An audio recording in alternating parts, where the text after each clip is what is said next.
enorme oportunidad para reflexionar sobre el proceso democrático. Y fuimos invitados a ello.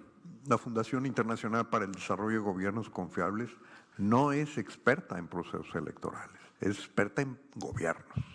Tenemos 35 años de trabajar el tema de gobiernos confiables en el mundo. Generamos el estándar internacional ISO 18091, que es la única aportación que México ha hecho en la ISO en 75 años, sobre calidad en gobiernos locales. Y gracias a lo que ya Luis Fernando Fernández explicó hace un momento, el Acuerdo Nacional de Integridad Electoral, que se firmó el 31 de agosto del año pasado, en donde nos invitaron, yo les preguntaba, ¿nosotros qué aportamos? Bueno, pues veamos qué podemos aportar. Y fue quedando claro en este proceso que había una serie de elementos en materia de conductas, como bien lo expresaba Luis Fernando, que debíamos observar. Y una de ellas es qué pasa con las propuestas electorales. Para nosotros fue muy relevante encontrarnos una investigación que hizo el Reforma con 24 actores muy relevantes en términos críticos sobre qué se podía esperar de esta elección. Y 23 de estos 24 afirman que las personas lo que buscan fundamentalmente es que las propuestas se cumplan, pero nadie verifica eso, nadie lo revisa. Y de repente encontramos un océano azul en el sentido de que es un campo poco explorado. Nadie, por lo menos de manera institucional, metodológicamente bien hecha, está dando seguimiento a lo que proponen los candidatos y menos a las propuestas que proponen las plataformas electorales. Entonces, con esto en mente, empezamos a generar una propuesta que se conformó en una experiencia que ya habíamos iniciado anteriormente con el Observatorio Ciudadano Integral de Los Cabos. El 13 de marzo de este año, invitando a la Secretaría Técnica del Acuerdo Nacional de Integridad Electoral y a la consejera Carla Humphrey, que fue con nosotros, estuvo con nosotros en Los Cabos, logramos reunir a todas las autoridades electorales de Baja California Sur, ¿sí?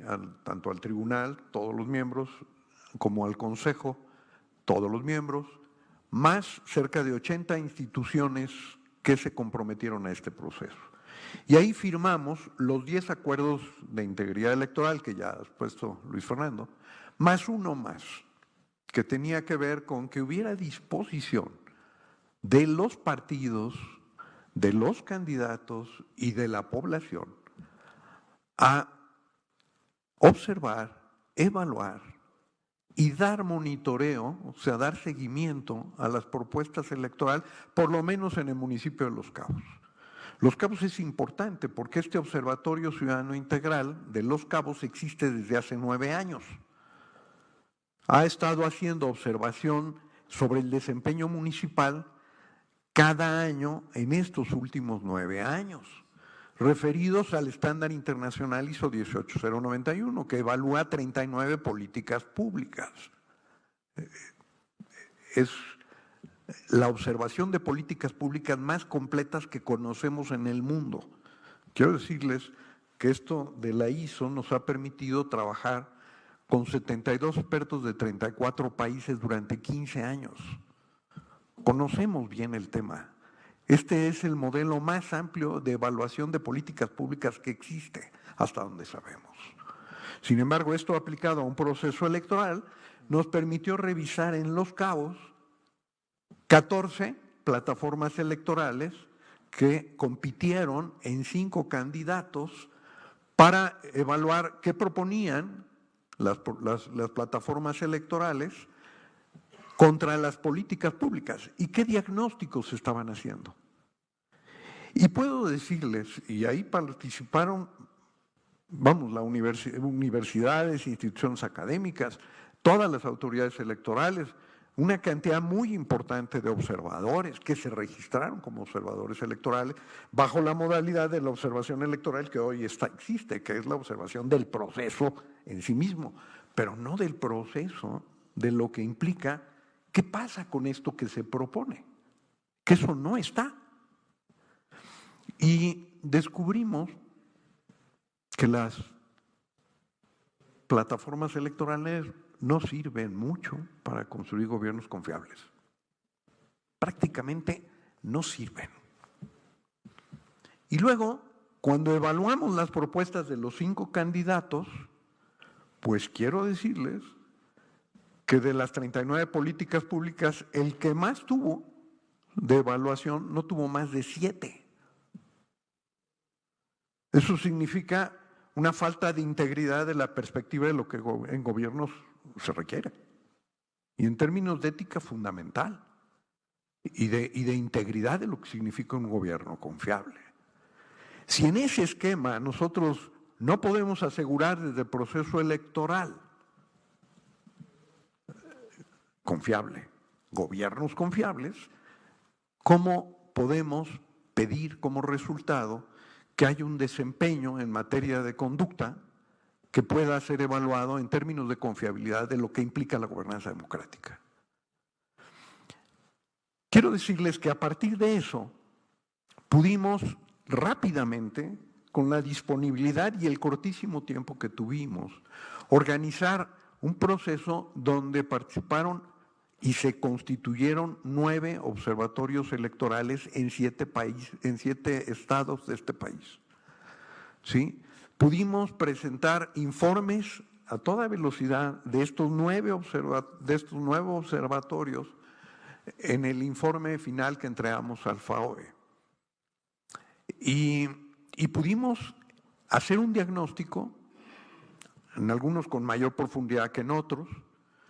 Pudimos evaluar las propuestas electorales que se encontraron y pudimos ver y además comprometer en una sesión pública con 32 candidatos a nivel municipal que se comprometieron con ser evaluados después de la elección si ellos ganaban.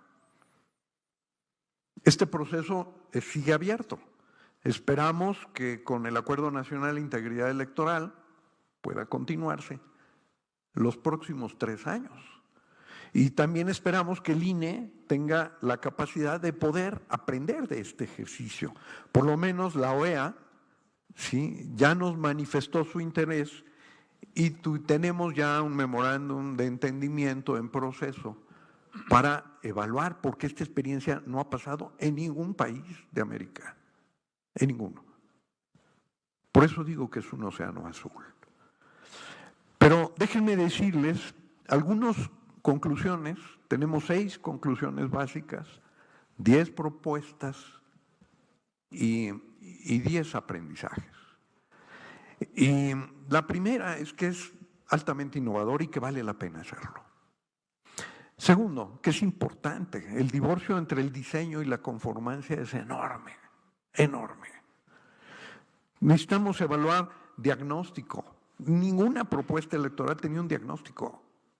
¿Cómo se pueden hacer propuestas electorales sin diagnósticos?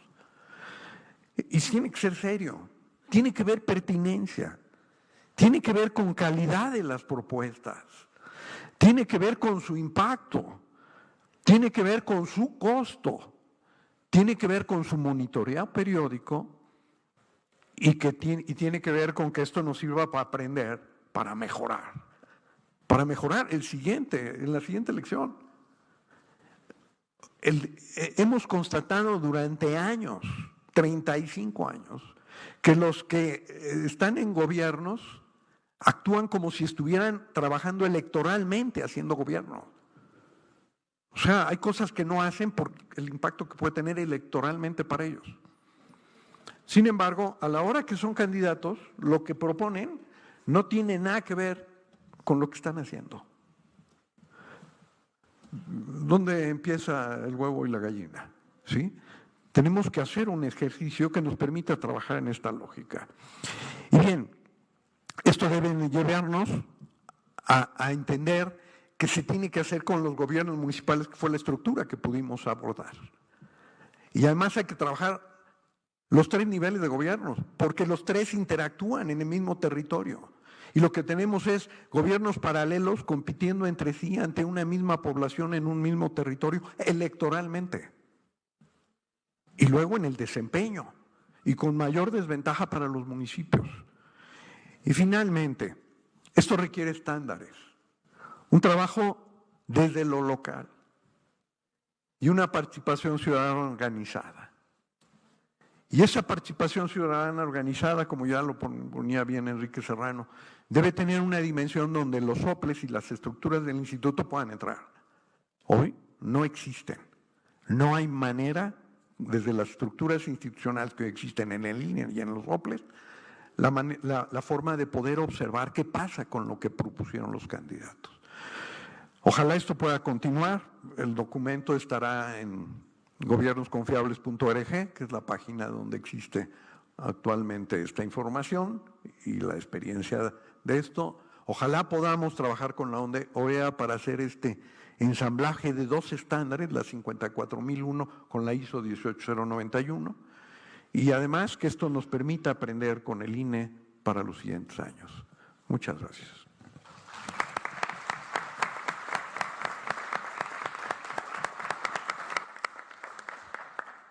Muchas